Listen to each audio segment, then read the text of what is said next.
Greetings.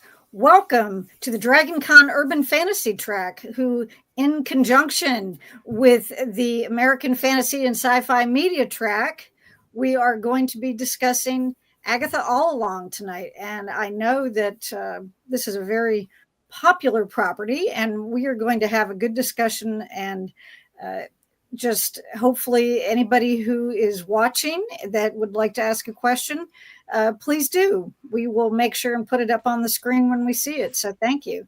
The first thing I would like to do is to have each one of these wonderful panelists introduce themselves. And Marcus, we'll start with you. All right. So my name is Marcus Haynes. I go by the pseudonym M. Haynes.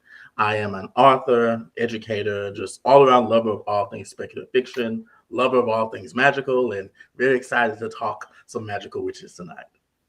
Well, there you go. You're in the right place. Margaret. Hi, Margaret Parsons, go by Margie. I am an actor and currently working as a simulated patient for the medical school.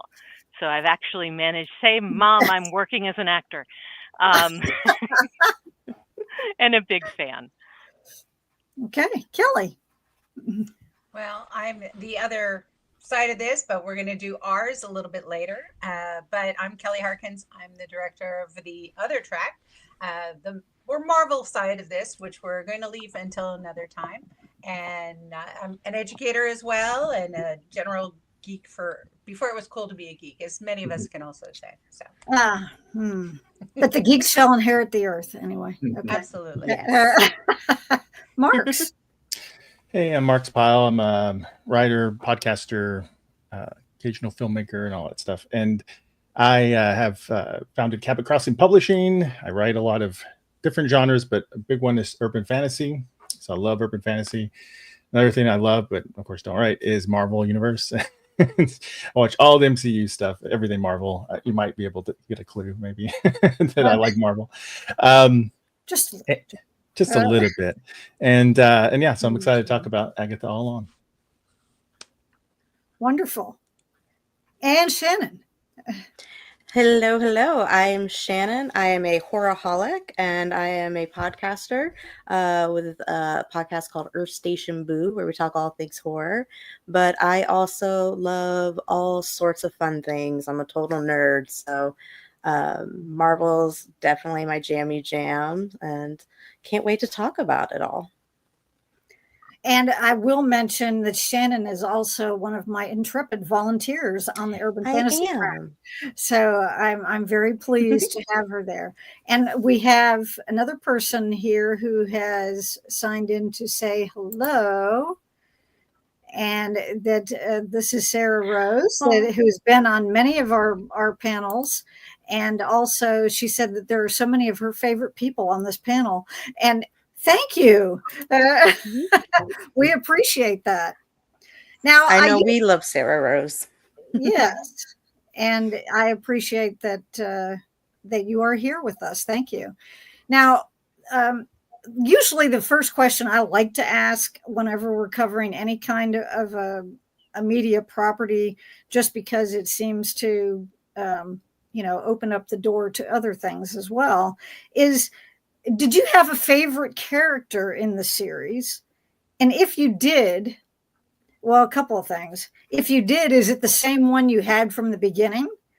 And if it wasn't, then I'm curious to hear, how did that change? But for any favorite character, why were they your favorite? And Marcus, you get to go first. All right. So coming in, because I had unfortunately been a little bit spoiled as to who was going to be in the show. The character I was thinking was going to be my favorite going in was, I guess, Teen. But as the show went on, I actually really started gravitating towards Jennifer Kale a lot. I really enjoyed her character, and kind of like that whole her whole arc, becoming really getting to know who she was as a character, and really getting to see her hopefully triumph and maybe come back around and do some Midnight Suns stuff. Yeah. Okay. Margaret. I came in for Catherine Hahn and Agatha from the get go because I just was entranced. But then once I saw Joe Locke and started watching how he embodied that role, it shifted. And it's kind of like a kaleidoscope. As it focuses on each one, they each became my favorite for Right. a number of reasons. But this was perhaps one of the most nuanced performances I've ever seen from Patti LuPone. Because usually she's just so big and so broad. And I think at the end I ended up in love with Lilia best. Okay. Yeah. Yeah, I know what you mean about the way she was. It wasn't really understated, but she wasn't taking up the whole room every time she was in a scene, so that I get what you mean about that. Kelly. Oh, geez. Probably, Catherine, I'll just say Agatha, simpler. She just caught so fire, in WandaVision that just so much controlled a lot of that. It was just like amazing. So that definitely was on board. I know a lot of people were naysaying for a long time, but I was like, look, this is amazing that they see this. And probably something we'll discuss a little bit on my side of the panel when we do that. But so I was curious to see that, but I also, a lot of the casting, like you mentioned, with them casting Patti LuPone, with them casting Aubrey Plaza, who I dearly loved in Legion. So I was like, I got to see this. And I think partially because of that, I really liked Rio in that sense. Just seeing that slow reveal of who she was and what she embodied in the long run, and how they ended up adapting that whole story too. And so I think that's why I ended up embracing her a lot in the end. Okay. Marks. Yeah, I think I went, like a lot of you, I went in for Agatha and for the teen, because I knew what the teen would be, probably, most likely. And but I was surprised how much of an ensemble cast it was. Really, it really grew to this really nice cast, and I think all of them, or almost all of them, always had at least one really strong episode for them and showcase them, which made any deaths that much harder, right? So I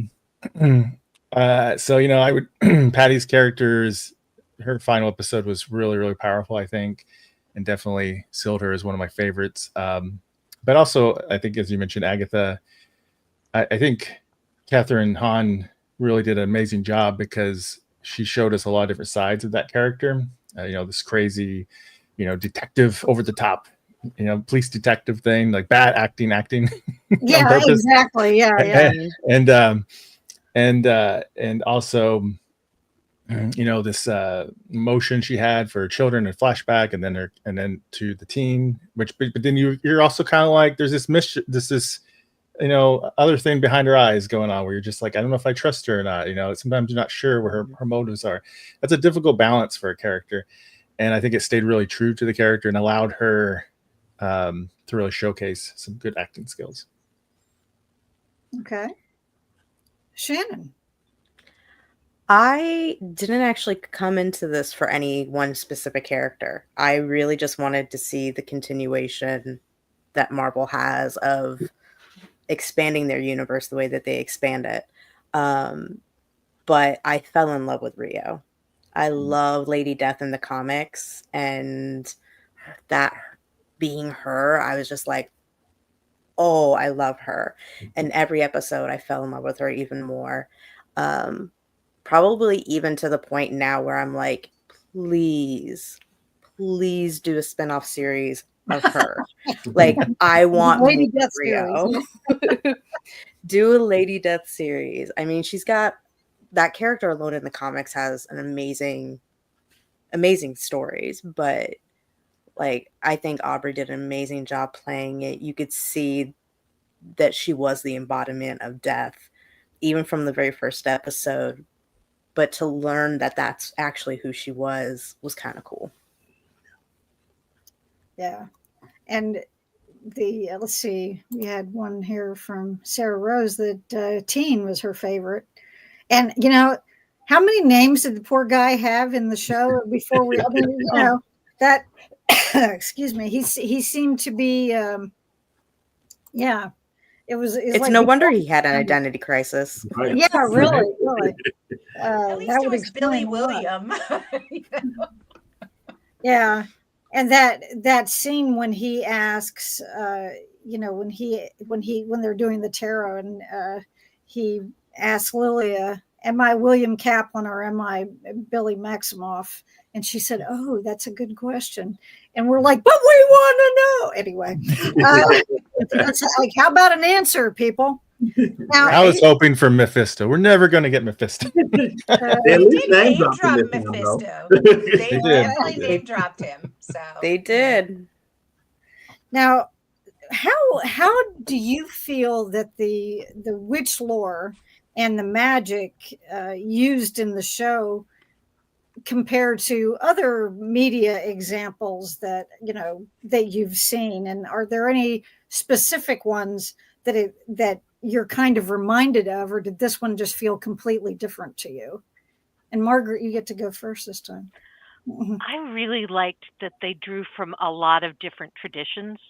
You have the rhyming spell, the more Celtic version of the witch that we know, and then you had the Latin spells, and then you had the practical magic. And it just, for me, it was a lot of fun because I haven't really dug deep, but I recognize pieces parts. And so it was comfortable and familiar for me. And so much fun to watch. And watching, I didn't realize until just recently that purple for us is generally green in other cultures in terms of witchcraft. That poison, evil aura that we use here is purple, and then in most other Eastern countries and a lot of Europe, that's green. And I found it interesting that they chose a combination of that for Agatha. She had the purple magic, but a very green palette. That is interesting. I wasn't aware of that, but I don't know what it says about me. My favorite color is purple. I'm just saying. Okay, Kelly. I think it's interesting that Margie brought that up because color theory is so much a part of this show. When you think about Very it, that was so much of a factor in a lot of it, just endlessly. They were dissecting it as they went in the show.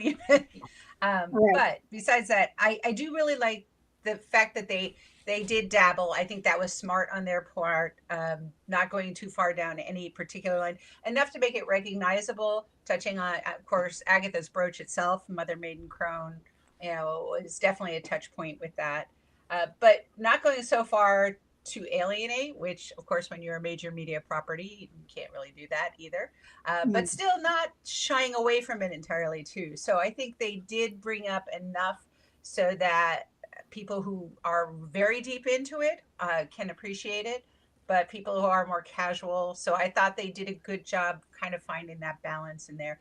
Enough touchstones that we could all appreciate it evenly. So. Right. Well, and to the point that you were saying, Margaret, about the purple, there's the scene where the segment of the last episode where we see young Nikki, and he asks his mom because he wants something to eat, and he asks her to use her purple, and she said, "What?"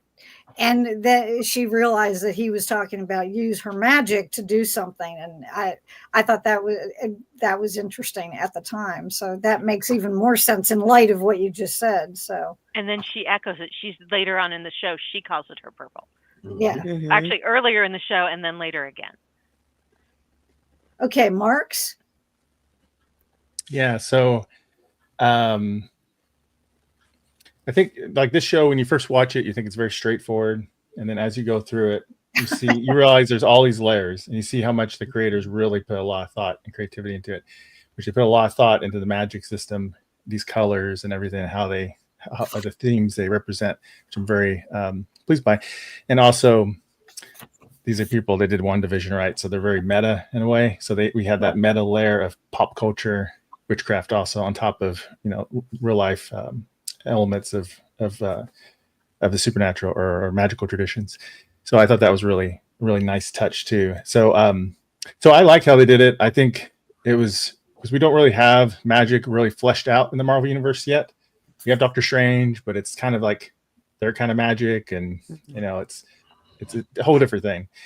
And we've had Werewolf by Night, which I loved, and I think they caught the same vibe of that when they're on the road and everything. So I love that. Hope they keep that vibe for all the supernatural stuff in Marvel. I think it's really a unique take that stands out. So so yeah, I liked how they did the magic, and I need to go back and look at all the colors now and think about it a little bit deeper. I mean, and then also how they link up to Infinity Stones, if at all.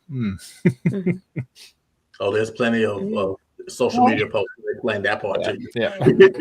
Yep. Ad infinitum, huh? Yes. Okay, Shannon. I think they did a really great job being respectful to witches lore and a lot of like what we know today as witchcraft. They were respectful of. They didn't demonize it the way some other properties do, but they didn't go too deep to where it was unnerving for those who are not accustomed to it. I think they did a really good job balancing out the different types of witches that you can have. Like there are witches who just make potions and they have fun with it. But then you do have the ones who go a little bit deeper and they do the rhyming and the spells. And so it was interesting to see like the multifaceted portion of it by still being respectful of the actual practices that people still to this day practice. But I do love that supernatural kiss that they give to it. Like how each witch has their own color, how, you know, how their form of witchcraft is very specific to them and their personality. And I think that was really cool. I just wanted to add about, I also appreciated that they honored Judaism as well, because the twins have a Jewish background. And there's a lot of mysticism, and there were witches in the Old Testament as well. So there's a Jewish tradition of witchcraft as well. Yeah, so they were, I think, you know, trying to reach out to many different versions of, you know, of that lore. So, and the fact that they could make it recognizable and unoffensive at the same time, as you were saying, Shannon, it was pretty. Yeah.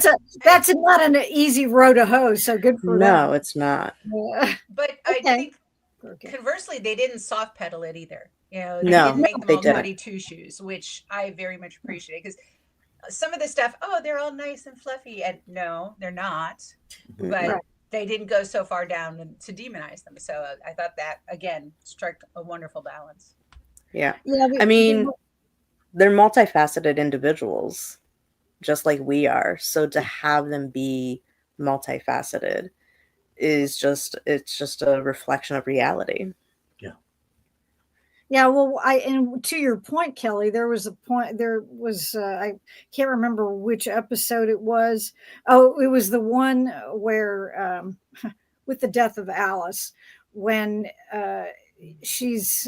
when he's still at that point just teen, he's getting on to, or you know, getting after Agatha, and she said, well, I couldn't control it, and you know, he was not believing of it, and both Lilia and Jen kind of spoke up and said, yeah, well, that's kind of what it's like, you know, once you get that, they admitted that they understood that aspect of it. That doesn't necessarily excuse it, but they at least understood where it was coming from. Okay, Marcus, you're up. Yes. I think, first of all, I agree with what everyone has said already. The color theory in particular, I also kind of want to go back through and like comb through it. But I think that the end credits of the show showed all these different witches from across various mediums. And I think that really just kind of demonstrates how they approach the show, like wanting to include so many different aspects of different types of witchcraft. Like hearing Jen talking about being a root worker, like, like seeing the divination, seeing like the curses and all these different sorts or potions, all these different sorts of magic. I think shows how much research they actually did, how much they went into. Like even for small stuff, like there's that scene where um William at that time was like researching in Bruhapedia, and we saw like different names of different like witches and stuff from throughout time, or just ones that we wouldn't recognize.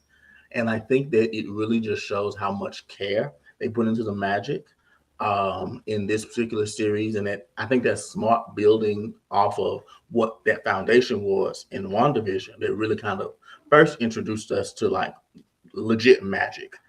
I have a soapbox about Doctor Strange and their use of magic. I'm going to stay off of it to just say that I really appreciate like how they took the time to kind of flesh out the world of their magic. And while it wasn't, we don't get like a full like show Bible full of it, we do get enough to understand, okay, this is how this works. This is probably why they're doing this instead of that. Right. Yeah. Okay. Well, speaking of magic, this show was full of, I mean, just chock full of Wizard of Oz references and throwbacks and all of that, which you notice them if you're a fan, which probably most people watching the excuse me, the show would be or would have been at some point in their lives. But then but there were so many of these within the show that a lot of that can be explained by what we find out when we see Billy's room for the first time. When we see in the episode where he realizes what he has done, but we see all the memorabilia and all the references and everything. And I think that's why we saw so many of it in the show, and it can be explained that way. But what I'm curious about is, why do you guys think that they actually that the decision was made to use the Wizard of Oz as kind of the touchstone for, Billy's conception of magic, or Williams, I guess we should say, or, who knows who he was at the time, but yeah. And Kelly, you are first. I have to admit, I totally adored that twist. How they handled that. It was, for as much Marvel as I live, I was really caught by surprise by that, which is so refreshing. But, and I think there was a couple of points, especially like Marcus, you mentioned in the end credits, and in the end credits, they literally have her as the Wicked Witch before we ever see her in the whole costume, let alone before we have the clues. So it was like, I think partially because that's oftentimes a small child's introduction to that, because it's considered safe, let's see this. And, I could easily see William's family being like, hey, let's bring that in. And of course, the room changes vastly between William and Billy. Too. So, but that is one of the things that stays a little more consistent in all of them too. So that's kind of like I'm going back to this place that I came from in the beginning. So. Okay. Marks. Yeah, I think kind of like what Kelly said. I think for most people, well, I think Wizard of Oz is one of those stories with a witch that every American and beyond probably knows, grew up on. And when you think of witches, that's one of your top ones you think of. And then I also think it goes really well because you have the Yellow Brick Road, and then you have the Witches Road, right? And Witches embodies like the hero's journey kind of concept and storytelling and the characters, arc and stuff. So I think those work really well. And I'm sure, and I feel like these showrunners were probably thinking along those lines because they're very, they think about story theory and genre a lot, and when they're thinking macro level about this stuff at first.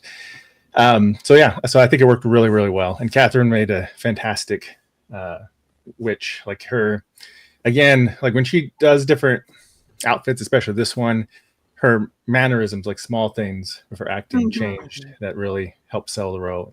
That's a really cool touch. Okay, Shannon, now did you get to hear the whole question? I don't think I did. Okay, well, my question was that we're talking about the Wizard of Oz, but Yeah. that all of the Wizard of Oz references and kind of call outs that we get throughout the show, aside from some of the like very obvious ones, even if for someone Yes. as if you're not terribly familiar with it, that could be explained after seeing Billy's room. We can understand why that was appearing in his concocted reality, if you want to call it that. But what my question was is, why do we think that the decision was made by the writers / showrunners and whomever that this would be kind of the touchstone for his idea of what magic would be? And I was just kind of curious why people thought that they would have chosen that. Whether you've seen the movie or not, you know the movie. It is a cultural piece that it's referenced in everything. There's so many references to the Wizard of Oz that you can't not know these references, even if you've never seen the movie. And so it just makes sense for it to just seep through without him even realizing that that's what it was. And it makes it comfortable from a storytelling perspective. If it's a known entity, why not use that in order to help propel the story to invoke certain emotions? Like with Catherine being dressed as the Wicked Witch, you thought of Agatha as the Wicked Witch. But then when you see Lillian dressed as more like a Glinda, you kind of like, oh, she's the good witch. Like you put these things to people subconsciously, even because there is already a reference to it. There is already a, hey, here's how you should feel and think about this. And so I think it's iconic that you can use these things. And I think it's something that it pays homage to what came before and what a lot of people have a reference to, but it gives it such a more vast and broad stroke to move the story along. Okay. Marcus.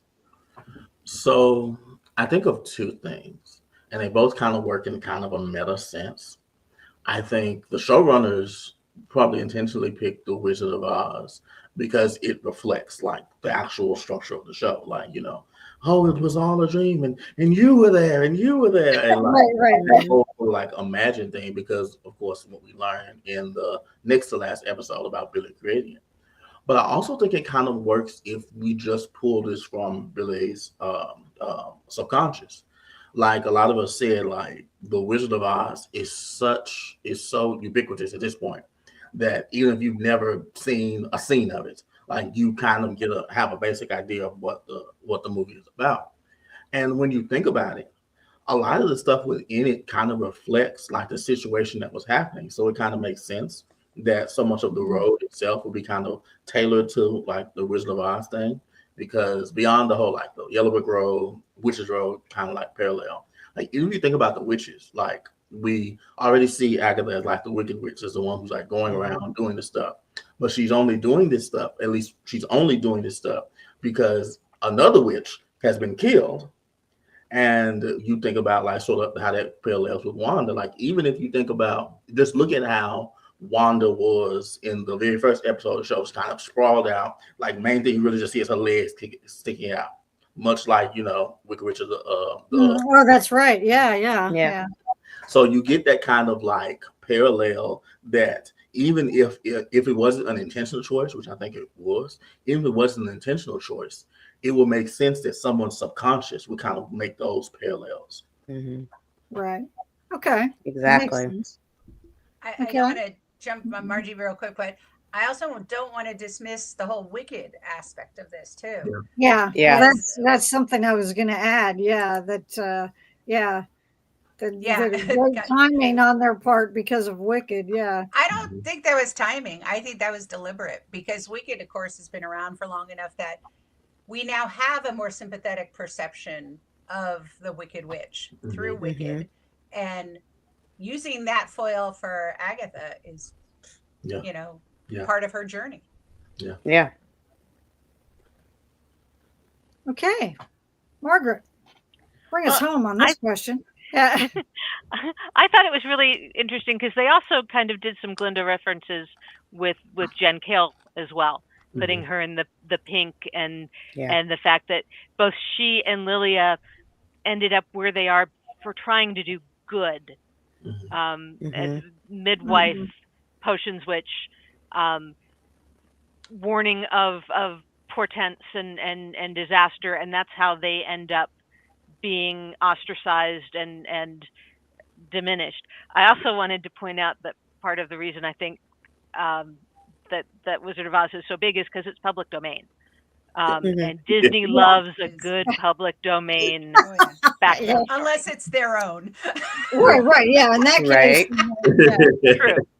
That might be a different story. I got a kick out of the line that Agatha had when they were doing the trial, where they were in the costumes, and she was the Wicked Witch of the West, and she says, "Well, she was based on me, and then William's like, "Prove it," and I was like, that was funny because that was one time he actually sounded and acted like a teenager. They've been calling him a teen all along, and it was like, anyway. And I don't mean that in a disparaging way, but where he was, people where that was the first time he really acted like, or the thing that he said, where people, the perception that people have of what teenagers are like. And now I'm really getting myself in trouble, so I'm going to shut up now. But and there, I don't have any bad feelings about teenagers. Okay. But then Sarah Rose pointed out that Wizard of Oz has its 60th anniversary this year. So that's also very cool.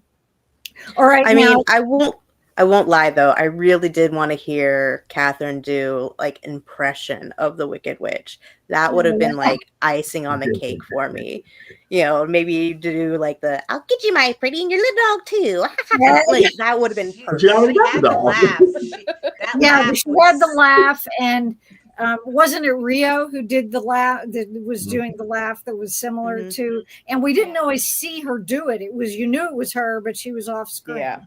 And that was pretty good too. Well, that now unfortunately is my real laugh. But she did the laugh in a number of public appearances. Good. Which I thought was interesting. Or similar. And there are a couple of really fun clips of it. Cool. Now, Kelly, would you like to take over for the next couple of questions, since they are your questions? Go back to our list. Sure. So, number 4. Yes. You get to pick the order then, since I don't want to confuse your order. Well, it would be Mark's. It would be Mark's after. Yeah. So, for a Marvel series, this show had a lot of death in it. Granted, comic book characters to die, they come back. And in that sense, I know they're going to get them back. They're going to come back. But I was kind of surprised how much there was. How did you feel about those choices? And did you feel that all those deaths were fairly done? Is it my turn first? Yeah, you go first. Yeah. So I was surprised, like when Miss Hart died. I was like, no. She shouldn't have been there.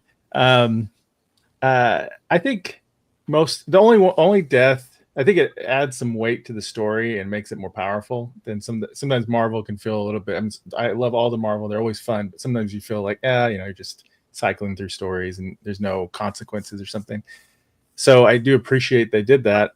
I think the only death I really wish hadn't happened, because I feel like there could have been more story for this character, was Alice. I feel like she had just started to kind of grow, and that would have been an interesting character for future stories. She died kind of early in it, or felt like she did. I can't remember, episode 3 or 4. That's the only one where I'm kind of like, I really wish she either had not died so soon, or she had not died and could be with Kel doing something Midnight Sunny or Midnight something with different supernatural stuff. But I think they all Lilia's death made that episode extremely powerful for that one, so I think that worked out really well. I think otherwise, and Miss Hart's was just very shocking and surprising. So I think it added to it. I don't ever want just random death for shock, and all these felt pretty good overall. Even Alice, to an extent, it's kind of like when she tells Rio, like, "Oh, but is it really over?" And she's like, "Well, what are you? What kind of witch are you? Defense witch or whatever." Protection witch. Protection witch. Thank you. And he goes, "Well, you died protecting someone, so you did what you're supposed to do." And just so it's an interesting change of pace. But you're right, MCU doesn't kill people very often or keep them dead. Yeah. Oh, and Shannon's back just in time to answer the question. Right. Good timing, man. Right. Somebody just ran into our internet poll. So. Oh my gosh. Yeah. But make sure I have the question right. What was that again? It was about there was so much death in there. How did you feel about there being so much, and was that handled unfairly on any character? I think there being so much death isn't really an issue. As somebody who loves reading Marvel comics, people die all the time. And Disney is known for offering a lot of characters, surprisingly. But I will say there were a couple of deaths that I'm like, that could have been done slightly better. Like, I didn't feel like Alice got a fair death. I think she could have had a slightly better death. Or at least one where there was a little bit more respect put onto it. It seemed like she died and they're like, all right, peace out, let's go. Let's keep, move on to the next. But overall, I kind of liked it because I liked how a lot of the deaths were kind of almost in connection to who that person was. Like, only this person could have had that death. And so, I don't know. I kind of liked them. I kind of liked them. I mean, your turn. Yeah, is it? I'm. What's that? I was going to say it's your turn now. Oh, I know. Yeah, but I'm here. Is everybody hearing a clicking sound, or is it just me? Yes. Yeah. Yeah. Okay.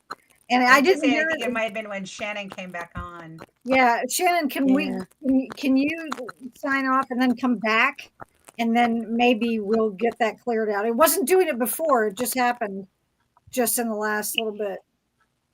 Okay, now it's gone. There we go. All right, yay. Okay.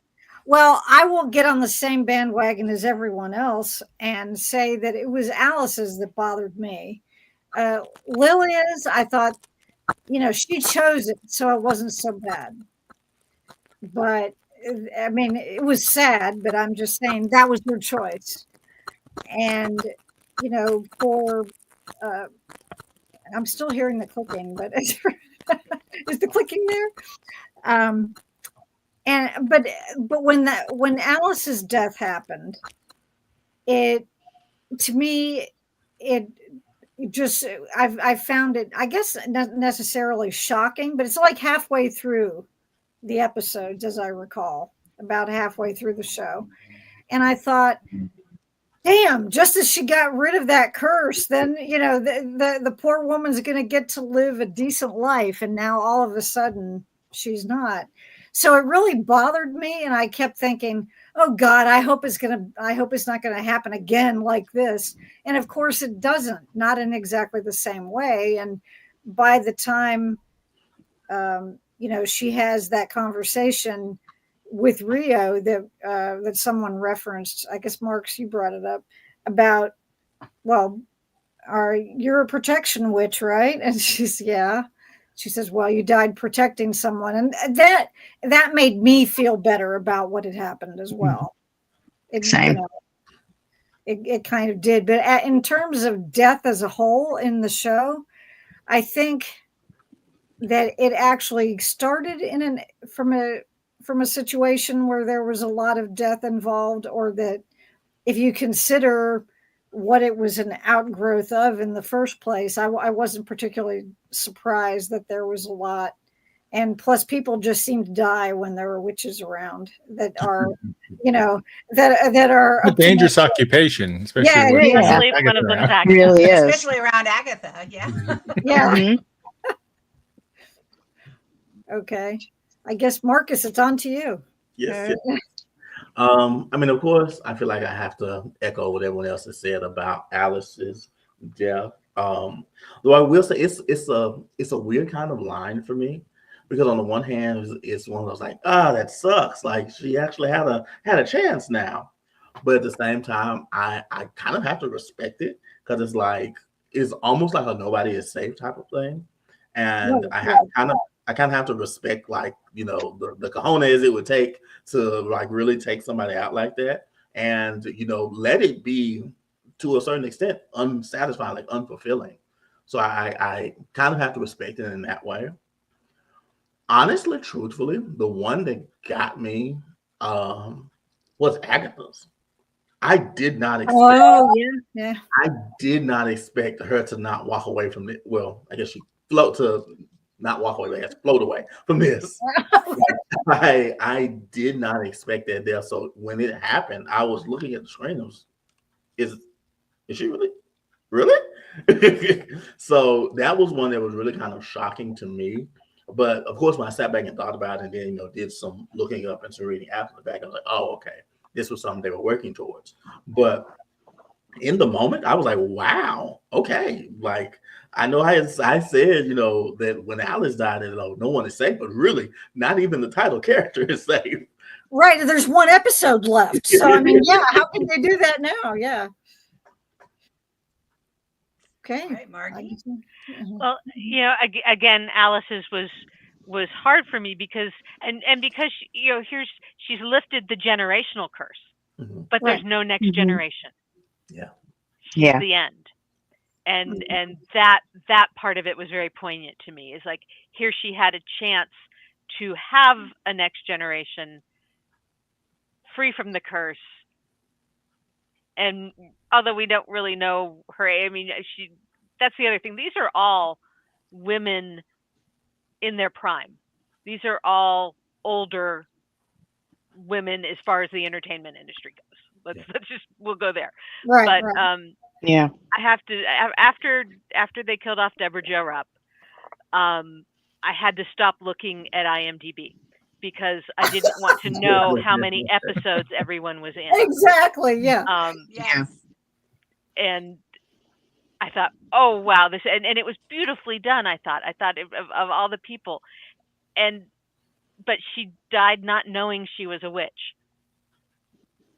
And I think that was sad too. Yeah. I think they really, and then they referenced that earlier. It's like somebody said she was here by accident. It's like, or was she a witch who was never trained? Yeah. Right. I mean, you got to look at that garden. It was pristine. Yeah. Who knows what some of that stuff was, right? I don't know. Yeah. Yeah. That was, I mean, she was a little bit of comic relief too, I guess, but it was sad that she didn't really get why always dies. Yeah. Well, that was the thing. It's like, well, that's the funny one, so there goes the funny one. That's true all the time. Usually first. Yeah, Yeah. that's right. Yeah. Thank you. Okay, well, your next one's you too. Oh, was it? There Unless we you go. want me to do it, I can do it. Sure. Okay. Since we were talking about it earlier. Yeah, this is about the Witch's Road ballad. What did you think of the song itself and how it actually fits into the story?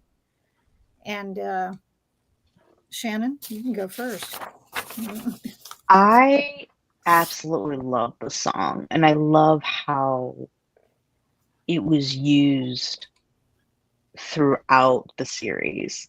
Um, the way that it was created with Nicholas, and then it became her way of feeding off of these other witches to um, it becoming a reality. And then when they did open that gate, that scene alone, like even for the actresses, they even said like that moment when we sang that song together in the basement, they're like, that was a moment. That was something that like it was guttural. It was something that came from like deep within. And they just like there was like I saw a clip in like an interview where it showed like the end of it, and you could just see the excitement that they got from singing that song. That song gave not just power in the story, it gave the people who performed it power to perform. It gave strength to each of those characters. And so to see it become this like earworm that we talked about where it just kind of blew up, it's amazing. It's absolutely amazing. But the song has so much like it's like you could do a whole episode just on the song. Like we could just do a whole panel on nothing but the song because it Yeah. was so cool. The story, the even just the lyrics themselves are absolutely gorgeous. And the way it tells of what they're going through and how each of them personally have to go through it. It's not just the Witch's Road itself, but it's actual personal journey you have to take. Okay. Marcus. When Agatha said the song doesn't mean anything, it never did. I said to the screen, I was like, well, that's the biggest lie you told. Because it really kind of embodied like the idea of music as magic, as a form of magic. Oh, good. Yeah. And like you said, like all of the different versions, but I'm particularly just honing in on the version that Alice's mom made, which is my personal favorite. It's on my like playlist. Like that particular version that she created, that she cultivated into a protection spell after she realized that she wouldn't be able to get the power herself to protect her daughter. So she created this song and like allowed her legions of fans to sing it so that there will always be some layer of protection. Like that is powerful. And I think that really also just really speaks to the power of music just in general, and particularly in this magical world that we hear it in. So for me, I was like, yeah, they got to hit with this one. Yeah, that song was something special. Apparently, you were correct because it seems to have really hit a nerve for so many people. All right, Margie, what do you got? Well, I watched the piece with the Lopez's and how they came to the song. And when they talked about the blues version, I went, what? I don't remember. So I had to go back and watch. And I was so excited. I went back and watched the first episode again. And the blues version of the song just absolutely blew me away. And I didn't even realize it. I never took note of it in the first episode. And it's right there. And it is woven so many different ways throughout and so many different styles throughout the show. And literally, yes, you could do a whole show on how they use the song and how they use those chords. And it was just mind blowing to me to when I went back and did my rewatch, just how much, and that's part of why it's such an earworm, not just the song itself, but it's reinforced for you so many times throughout the series. I mean, even just starting with her humming it Yeah. at the very Mhm. beginning, you know, just Yeah, that that's little, right. Yeah. you When I went back, know, I realized that she was. I was. yeah, remember, she's had that song with her since the beginning. Yeah. yeah. Right. All right, Kelly. Well, one of the things, Marcus, you absolutely mentioned music and power there, but it's also the power we put into something too. Mhm. The more you invest in something, I mean, initially, yeah, it's just a thing Nikki came up with, and hey, it works, and hey, so that's why to her initially it doesn't mean anything. And then I think even when they're in that basement scene and they're doing it, even she's shocked about the power the song has, because she's like, wait, this Hmm. isn't supposed to do anything. Of course, Billy Yeah. being there, teen at that point. But even then, so that extra weight of that, the meaning the song has to him, which imbues it into something more than what it was. So, a lot of that is kind of this circle of things. And the fact that it is from the source of Agatha's pain and then all the way through to the end, I think is just such an amazing thread that they kept through, often very subtly and sometimes very not, like the rock version. I think that just really lends it so much to a theme in the show just as much as anything else. And the chorus trophy, I just remembered that. Nicholas's chorus Oh, trophy that's right. in his Yeah. bedroom. Yeah. Mm-hmm. I remembered he had a trophy. I didn't remember what it was for, to be honest with you. Yeah. I just want to say about that, about the power this song has, even for Billy. Like the moment where he's sort of like sketching like what's going to happen or what he's really looking for, and we hear Alice's mom version playing, and the end of it is like, I see you at the end, and he's looking at Tommy's name. Like that, just to me, just I think it really embodies just the type of power that song really had for everybody involved. Hmm. Yeah. Okay. And Mark's. Yeah. So, remember I watched Acolyte before this, and they have a certain witch song in there that was horrible and very cringy. So I wasn't having high inspirations, but then this was amazing. So, so I was glad. I love how, like some of you already said, I love how they introduced the song very early on with the fake Norwegian, I think it's Norwegian police adaptation show or whatever thing. Hmm. And even the wording, at least the winding road part, was alluding to an earlier version that the child had made, his son had made with Agatha. So that's what I really love about this season is that there's a lot of clues. Like you go back, you see all this stuff in episode 1 and early on that all just suddenly look different now after you complete the story. And I really appreciate that weaving. And I love how kind of like what they did with different genres of sitcoms in WandaVision, they did with different genres of music for this song. And we got to see different versions, and it's like Marcus said, like the song means different things to different people, and it's a breaking a generational curse, or it's trying to get power, or it's a song that someone made with their child to trick and kill lots of witches. Fast murder. No, anyway. But yeah, so they use that song so well. The lyrics are so well selected. It's so well sung that I mean, it's got to be one of the best uses of a song on TV that I could think of in recent history for sure. So yeah, kudos to them. It was great, and it is definitely an earworm. It's in my head right now. And the thing is that it was interwoven into just about every scene, and that's pretty amazing. Yeah, and you didn't get tired of it. Like you could have gotten like, okay, stop with the song, but you were like, oh, that's cool. It was always variation. And as Sarah Rose points out, that's the thing about musicals. The music adds to the story.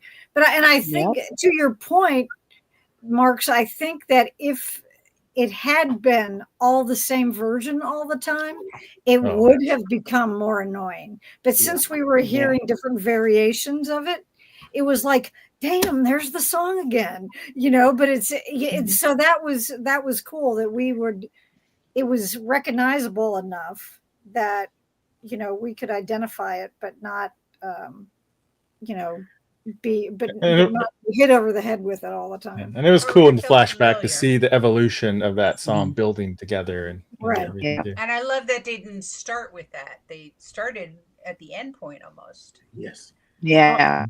And another thing that just occurred to me as we were talking about it is, in the rock version, it's a talisman. Somebody's playing it somewhere at any given time. Mhm. So that's the protection for Alice, that somewhere, somehow, somebody's likely playing the song.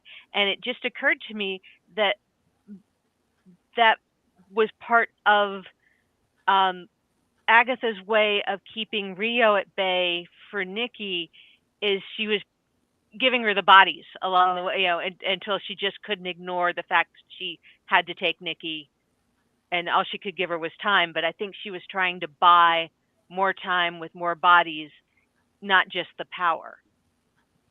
Oh, Yeah. Because good point. Yeah. She did keep doing it though after Nikki was gone. Yeah. It's oh, that yeah, is- she's angry At that and, point, and I think mad it was and an power addiction. hungry. Yeah. It is Yeah. one of those things where it's like, okay, were you doing this just because you just wanted the power, or were you was there actually a kind of a more altruistic kind of reason behind it? But I think that just speaks to how complex Agatha is as a character. Yeah. Definitely. Because you don't see any benefit to her power. She's in rags, she's hungry, she's got no shelter, and she's wandering all the time. So you don't see the end game of why she's doing this, and it's still something I keep trying to solve, because it's never really resolved for me. Mm. That's fair. And there's a lot of anger. That is part of it, certainly. So. Yeah. And then, like I kind of said earlier, it's an addiction for her.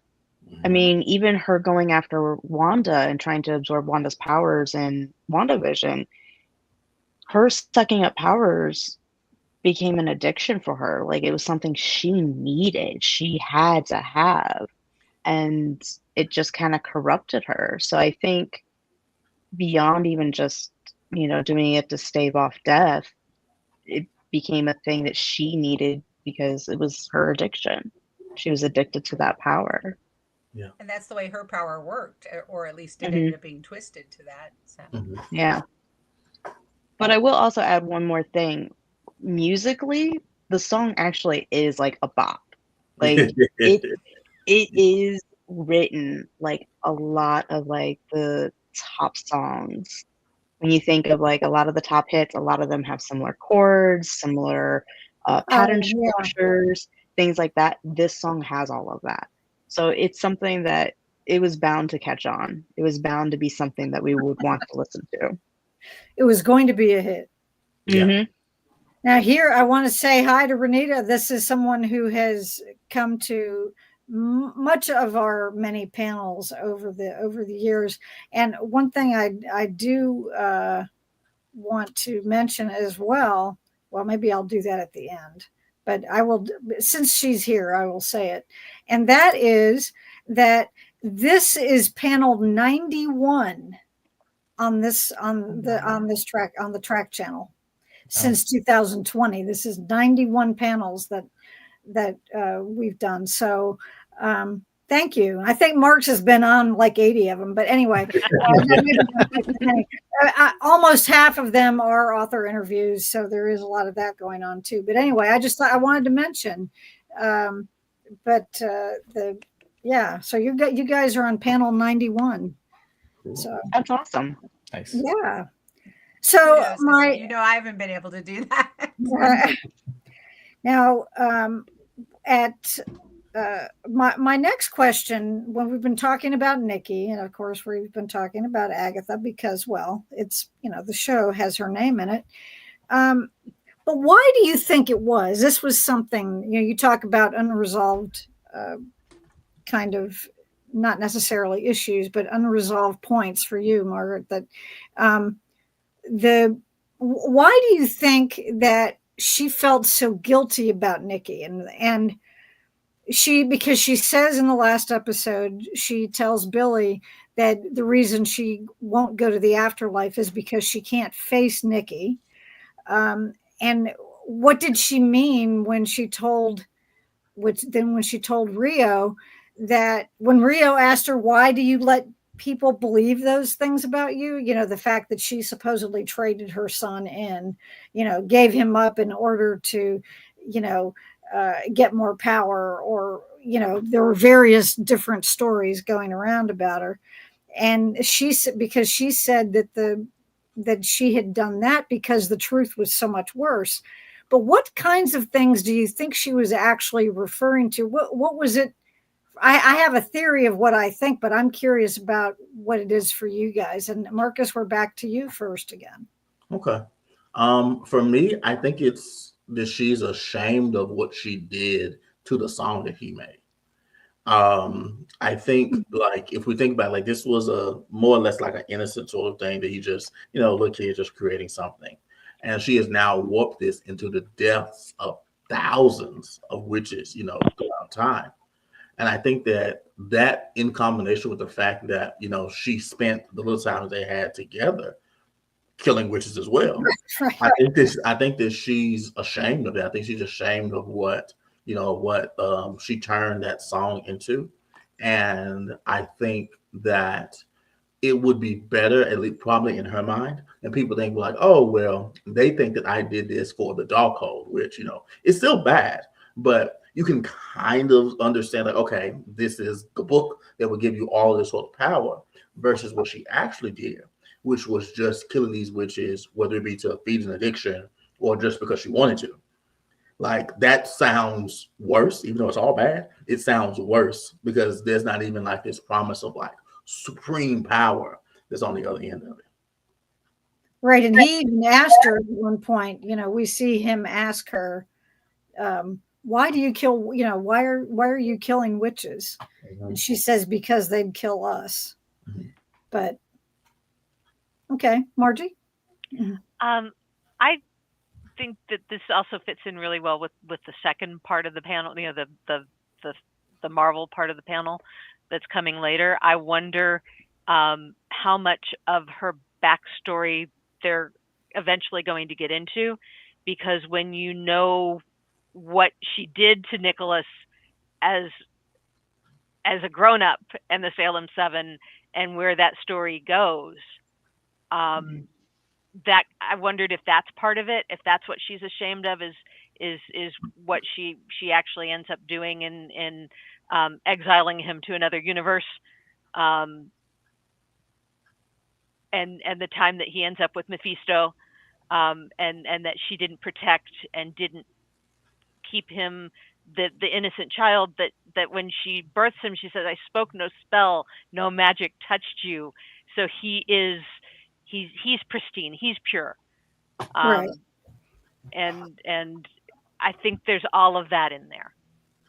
Okay. Yeah, within the confines of this, I have no context for the stuff you just said. I mean, for the other story beyond, but I'm just saying, but within the, and what you said makes sense, but I'm just not familiar with it, is what I'm saying. Yeah, but, it's just if the Salem 7 is at this stage, then there's a whole lot of backstory that we right, don't know about. We don't know yet. Yeah. Right. And so there's a lot for her to be ashamed of. Okay. Well, Yeah. you kind of get that feeling, just, you know, it's like it's Agatha, whatever. Okay. Kelly? Well, I think definitely some of these points, absolutely. I also think there's, even though, you know, Rio is who Rio is, you know, there's still I should have fought harder. I should have fought death itself to keep him from being taken, you know, but how do you fight death? I mean, I think we all realize in our heads, even if not in our hearts, that, you know, there has to be some way, there has to be something that we could do, some other bargain we could make. And sometimes there isn't. And I think you carry that guilt, whether or not you understand that it's valid or not valid, you know, and I think that's certainly part of it. There has been a lot of social media stuff going on also about, you know, Nikki's parentage in that sense, besides just Agatha. So there has been a lot of talk along those lines. So there could be even something in there, considering the time period. Although I don't think Agatha cares, honestly. Yeah, no, But there could be an element of that too. It's hard to say. It could be a lot of different factors in there. But I think she does feel a lot of betrayal because he was questioning it, and yet she keeps on doing it. Even after he's gone, she keeps on doing it. So her excuse might have been while he was alive, like, well, I'm doing this for this. But after that, she doesn't have that excuse. So. Right. Marks? So on the surface, for what we do know, because there could be stuff we don't know, they just don't want to dig into yet, or maybe they don't know they will get into it, but now maybe they will. I would say, I would take that as that's the one good thing in her life, and like whenever he kind of ruined her plans on killing that one coven of witches, she could have been really mad. She could have like lashed out at him or whatever, but she was like, oh, it's okay and stuff, and so it's like her kryptonite, or her one thing that makes her somewhat good, which Billy sort of reminds her of, right? And allowed her to make that sacrifice with a backup plan, of course. So I would say, not knowing anything else, is that she is worried that all the evil that she's done, she doesn't care about any of that, except when it's reflected in the eyes of her son, and how it might affect his view of her. Now, if you want to be more dramatic, if the Salem 7 has any connection to the comic books and stuff, or Scratch or her son, any of the stuff in the comic books ever happened, which they might not, because they went in different directions. There could be something else. Maybe just trying to make sense of the logic. Maybe, he went to hell because he helped kill those kids, and then she feels guilty about that. Maybe Mephisto, did something with him, and maybe he's some evil demon now or something. It's all because of the action she made him do. That would be pretty guilty about that. You never know. Of it. Yeah, she knows what happened, and we don't. Yeah, I mean, those Salem 7 weren't new to her, and Mephisto was name dropped, so who knows? I'm just really want Mephisto to show up. But either one of those answers can work, and actually they could go work together in a way, right? So that works, and we'll just have to wait and see if there's more to it than that with her. And I know, like in interviews, someone asked about that, and they say they know who the father is and all that stuff, but they decided not to explore that. Same thing with Rio. They decided not to go too much into Rio because they just didn't have time. So we'll have to wait and see. But. Yeah. Shannon? I think it's multi-layered. Like a lot of you guys have already said, like, you have to think about it. Like, she was a mom, and she saved her kid from getting taken by death once, twice, multiple times already. But she didn't get to save him from death. Death still came. That has to eat away at you as a mother. Like, that has to tear your soul apart. And to then pass on and see that soul that you did not protect, you did not save. The amount of shame that you would feel, completely understandable. Yeah.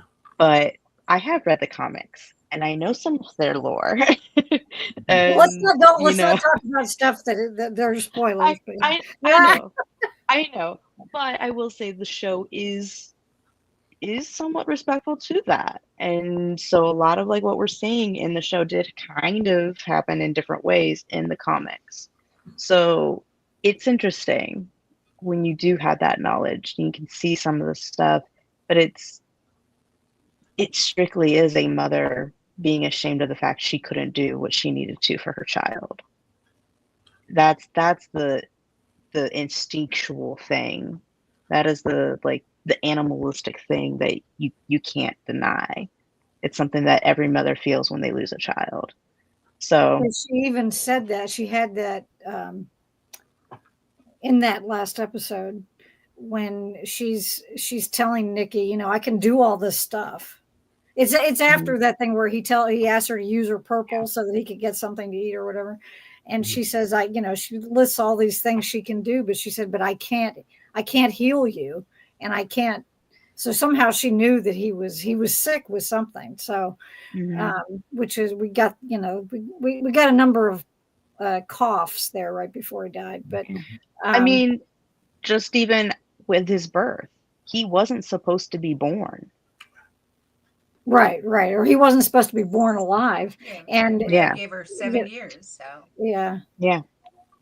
Which makes it so interesting, like how differently they being Agatha and Rio view that. In Rio's eyes, like, I gave you the greatest gift I possibly could. Like, I gave you time that you wouldn't have had.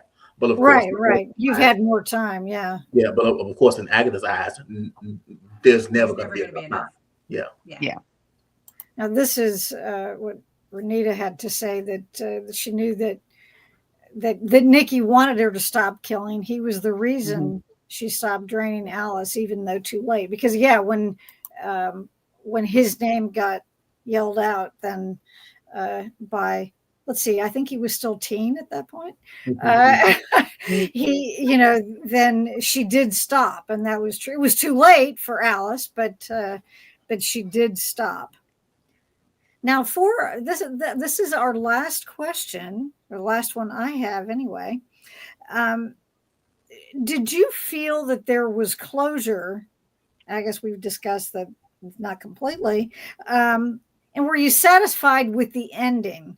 Now, I know, that there, and I will preface that question by saying I know that there has been some discussion. I know there's going to be another, not necessarily a different a second season of this show, but there will be a continuation of the characters in something else. I forget the name of it.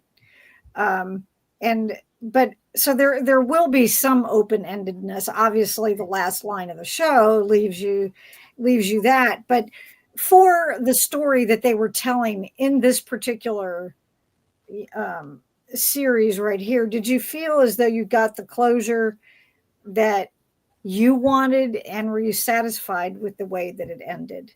And Margie, we'll go to you. I think overall I'm satisfied. I wanted more. I always want more. I want to know what's next. But I thought it was a fitting ending because I didn't know mean Agatha until WandaVision. I knew mentor Agatha in my lore, and Ghost Agatha already, because I had random comic books as a kid, but I didn't know the whole story, and so this brought her into my familiar zone. So I like all the parts of her, and I like the idea of her teaming up with Wiccan. Okay. Kelly? For the most part, yes. I think it did what it needed to do and brought Agatha's story kind of full circle, from what we see in WandaVision to sort of a redemption arc, at least as far as that's sort of. So in that sense, I think it did what it did. I think it was an interesting choice because, of course, Marvel has been in a weird place. Not going too much into the Marvel side, but for them to see, and there was a lot of doubt when they first announced this. I heard so many people being like, "What? Why are they doing this?" And I think I got a sense of closure to see it successful. And I think it's going to have a bigger influence on things down the road. We were talking about the magic and things like that. I think that we're going to see that because of the way they handled it. They handled it so intelligently that I think it was so much better received than a lot of other things have been recently. So I think we are going to see a lot more of that coming into it. So that is going to be a part of it. So I think in that sense, there are some loose ends beyond that, whether it's Jennifer's whole story or, who knows what's going to happen, Some of the deaths still bothered me. That's one of the reasons I brought up that question. But who's to say how they might deal with that too? I kind of felt like some of those were thrown out there and not dealt with as well as they could have been, even beyond Alice too. So So mostly yes. maybe the deaths were a little more open ended than they seemed at the time. Is that? It's comic books, you know. Yeah, well, Yeah. but then you combine that aspect with the aspect of the supernatural and magic, and Right. yeah, it's, all bets are off. So, And one of be. Agatha's powers is reincarnation. Okay. Whether they adopt that though is another Yeah, thing. I mean, Yeah. but it's just Yeah. it's out there. Yeah. She did look good as a ghost, though. I got to give her that. Right? Even her garment, her gown was purple, a very like kind of a lavender. But yeah, that was pretty. There's some, I know I posted in my group, there's some great notes about some of the costuming choices and the colors and some of that, which Oh yeah. I found really interesting how they, we talked about how much research and things they did. That I'm gonna say that assembled episode where they have like a whole section, like I was like, that could have been the whole assembled episode because that was just fascinating how much detail they put into those costumes.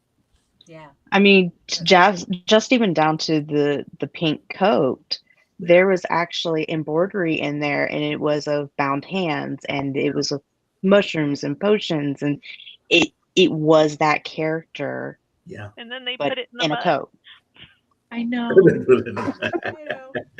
There probably was 6 or 7 of them. I know, but still. Yeah. Okay. Well, Marks, we're up to you. Yeah, I think it wasn't a conclusion I would expect, like the format the story was, but it worked out really well. If you've read the comics, like this character is not that popular of a character, really. Agatha isn't. She's a very minor character that pops in and out, and she is very different in her background, at least her personality and stuff. So it's really cool to see how they've done this different spin on the character and let Catherine Hahn bring her touches to it too. And that's refreshing. Like also these other witches, at least some of them who weren't in Marvel Comics, it's nice to bring in new characters because you don't know what to expect at all. You're not sitting there going, are they going to stick to this from episode whatever, issue whatever? It's like, I don't know. It's a whole new character. So it's cool to see Agatha. There is a time when she is a ghost, so that makes complete sense that they did it. And kind of, if you read the comics, you're like, aha, it's great. But it works really well as a mentor for Billy, because now I feel like now it's Billy's turn to move on to the next step of this journey that started with WandaVision. And so I'm excited to see that. And I really love how they did the supernatural part in this. It reminds me of Werewolf by Night, which I also liked a lot. So I'm really, really, really, really hope we're already getting a lot of street Marvel in MCU on Disney Plus. So I'm hoping that they also use this corner for the supernatural part of the MCU, because I think it would work really well and allow them to tell richer stories than they can in just one-shot movies and stuff. So I think exciting what they did. Nobody had any idea what they were going to do, because this is such like, it's Agatha all along. I don't understand what you're going to do with this character, and they did a really great job with the whole season. Okay. Yeah. Shannon? Yeah, definitely not the ending that I thought was going to happen, but I'm not mad at it. Yeah. If it just ends there and nothing else continues, it's still kind of wrapped up a bit that you can go to sleep at night. It's not going to keep you up. But unless you can hear unless you hear the song in your head. No, I'm kidding. Yeah, right. Yeah. But at the same time, it leaves the door unlocked, so you can go and you can go down the road with Billy, and you can do stuff with Rio. You could even go see the other characters and how in their stories. So I think for a series itself, it was a perfectly wrapped up deal. Did it happen the way I thought it would? No, definitely not. But I'm okay with that. But yeah, it's good. Could it have done better? Yeah, probably. But you know, we don't know what we don't know. So, Yeah, but you don't know you know, what we don't have a divination witch anymore, so we can't figure out no. all the details. So, But yeah, it Mark, was good. I It was wish they had done enjoyable. all the witch stories, though. I felt like we got shorted on witch stories. yeah, that's a Yeah. good point. Oh, I want Jen's story so desperately. Yeah, to see whether Yeah. she did it to herself or whether something was done to her. That's what I was Well- saying about her story too. But Wanda created the spell that bound her Wait, and sold it to the doctor and Agatha. it's Agatha. Sorry, Agatha I did. said Wanda. I got Wanda on the brain.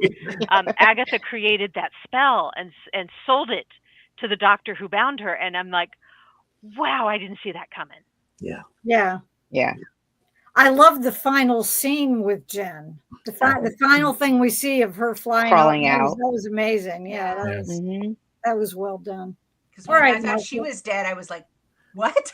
Yeah, you see that arm coming up, and you're like, "Oh God, who's it going to be?" Yeah. Yeah. It's a whole undead situation. I think closure is an interesting thing when you're talking about like huge ongoing shared universes, because Right. in my mind, if we're talking closure, that would say to me like, okay, this could be the only thing, and everything we wrapped up, I'm perfectly satisfied with everything that was done. And my honest answer to that would be no, because I want to see what happens next. But I think if we're putting this in the context of like how these Marvel shows and movies function, I think this was probably as close to wrapped up as you're probably going to get. For the most part, like, even though, we may have, our squabbles about how these stories ended, I think these stories did end, and we did get to see kind of like how these arcs sort of finished off, even to an extent, Agatha's, like, we get to see sort of like how her story sort of ends off. I'm glad that we are going to probably get some more stuff, whether that pops up in, somebody mentioned Vision Quest, or whether that pops up, in some brand new thing like the Amazing Adventures of Wiccan and Agatha. However we get sort of like the continuation, I think that this show has laid enough of a foundation and it's answered enough questions to where I can be satisfied with this, but I still kind of would love to see more. Exactly. I think they left the door open for a new chapter because we see her picking up new powers as a ghost, as she learns to manipulate physical objects, as she learns, what her limits are as a ghost. Yeah. Mhm. Yeah, because when she first tried, she couldn't. Right. Yeah. Anyway, I'm sorry, Kelly. Go ahead. Well, it ties into the whole thing of kind of, if it didn't work, this would have ended it. But since it does work and it is appealing to so many people, they're like, oh, okay. So all those loose ends can be either taken entirely separate to a new series, or, folding it in and building a new narrative. So I think it also is really interesting that they chose mature women, and so she can go on from here and not have to de-age and not have to try to play 20. To what happens next is natural and appropriate. Yeah. I adored the fact, well, granted, none of us are that young, but I loved the fact that they had a very mature women cast here that just does not get the service they need generally. So I love that they really got to be there and just really embrace it. So I love that. Mm-hmm. Yeah, Oh, and yeah. then there's Teen hanging out with all these women. Yeah, that was great. Now we have a few comments from some of our viewers here that she would have liked to see Tommy, even if it was just a blur of his powers, but she did feel that Agatha's story was concluded well. Yeah. And also there was something else that there did drop the hint that when Wanda may not be dead. I would love to see that reunion. Yeah, no, that's absolutely coming. Like they're slowly putting together the pieces putting the pieces on the board of Wanda's family. Like that, the culmination of this is like all of them getting back together. Now, what happens then? Who knows? There's one other point I I wanted to mean- bring up that. Oh, sorry, Shannon. No, go ahead. Go ahead.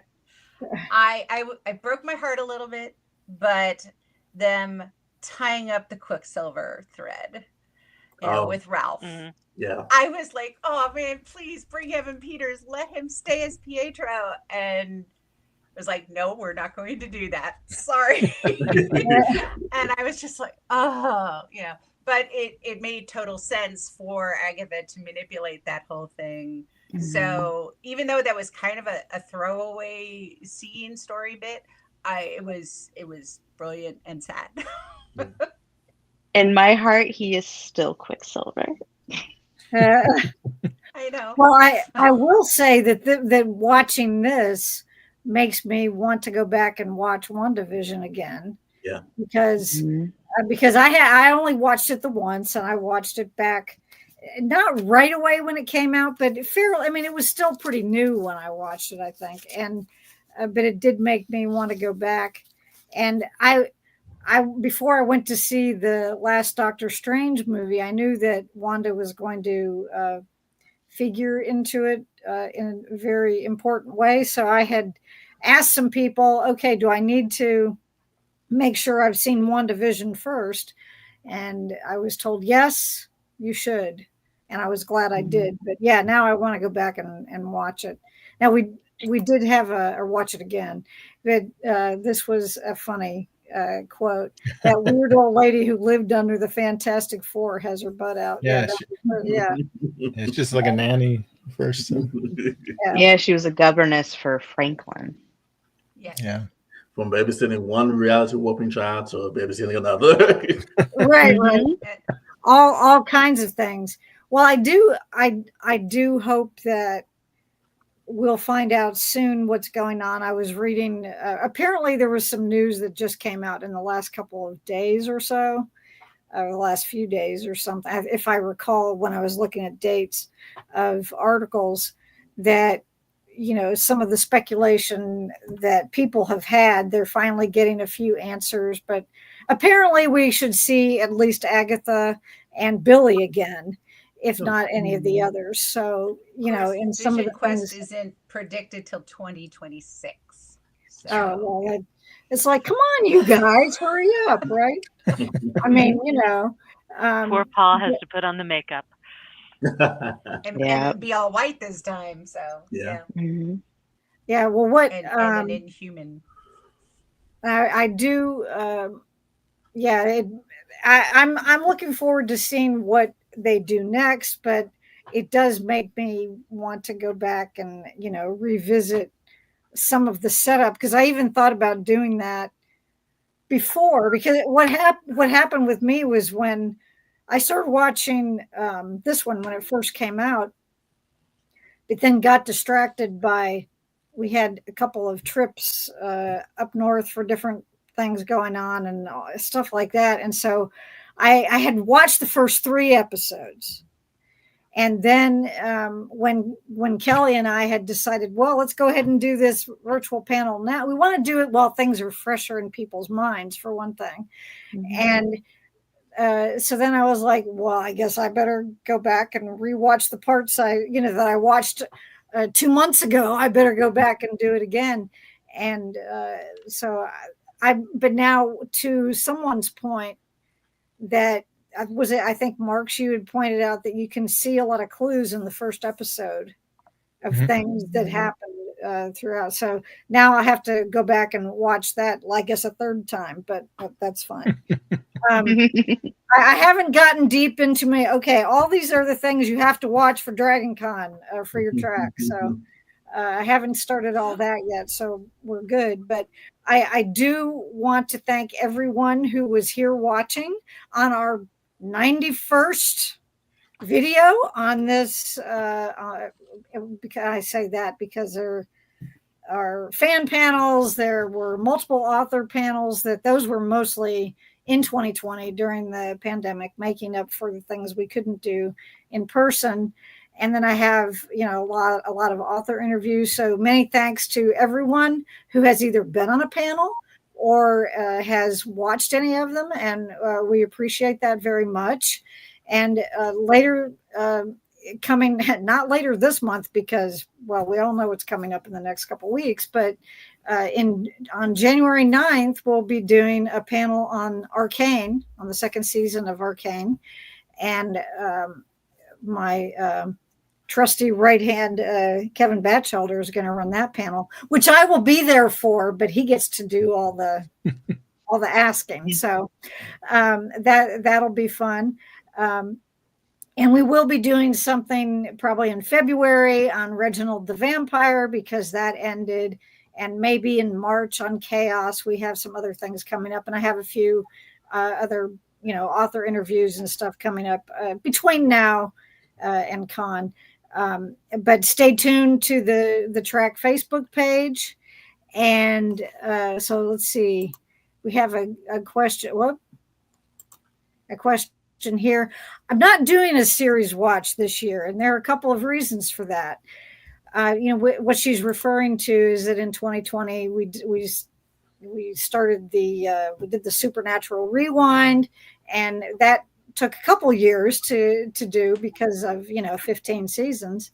And after that, we did Buffy Watch, and then we've done Lost Girl. But after doing it for 5 years, I decided that I was not going to do it this time, that there were too many things that we didn't get to do at con, because they like Chaos. That didn't even air until after con. And since it got canceled, I'm not going to take up time at con to cover it, but we can have a fan panel about it. Reginald, we didn't have time in the schedule for, but it had 2 seasons, and we're going to do something with that one. So that'll be coming up, but no series revisiting this particular, like the whole series rewatch things. That'll probably happen again next year, but for this year, there were just too many other things that needed to happen that didn't get to at con. But in any case, I want to thank everyone. Do tune in to any of our programming. We appreciate it.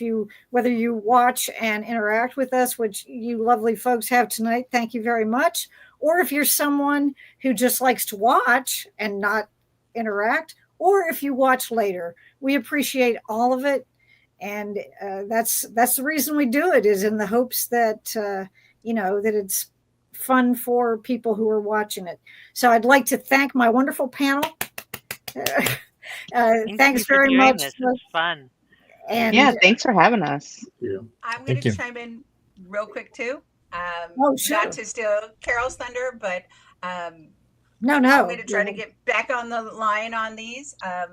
I think in January we're going to do a Superman and Lois tie-up, because I don't want to wait all the way to con to do it. Yeah. And then I think in February, because I waffled doing this too close, we'll probably do an Agatha panel at con too, but I think we'll look at more strictly Marvel side probably in February. So look for another panel on Agatha in February. There you go. And I will definitely advertise that on our track page too. So, and that is the best place to get information about what's coming up on the Urban Fantasy track anyway, is on the track Facebook page and in our Blue Sky account. And I want to just thank you very much. We appreciate it. And we enjoy having you with us. So thank you. And let's see, there was another one I was going to show that I can get. Okay. Oh, I see what it was. She was responding to the charm panel. Yeah. Yeah. In any case, thanks very much to all of you, to anyone watching now or later. Stay tuned for information about the American sci-fi. Is it fantasy and sci-fi, or sci-fi and fantasy media? Sci-fi and fantasy. Okay, because I said it. That's what I thought, and then I said it incorrectly earlier tonight, and then I was like, "Oh, damn, which one's right?" And it's just one of those things. Hey, I don't know, but I also want to wish. What's that? I don't think the order matters. Yeah, probably not. And also, I want to wish everyone a happy holiday of whatever holiday it happens to be for you, even if you just get some days off from work. I hope it's a lovely time. Thank you very much to everyone, and please stay tuned for more coming from this track and from American SF and Fantasy Media. Thanks all, folks. Good night. Bye. Bye. Thank you.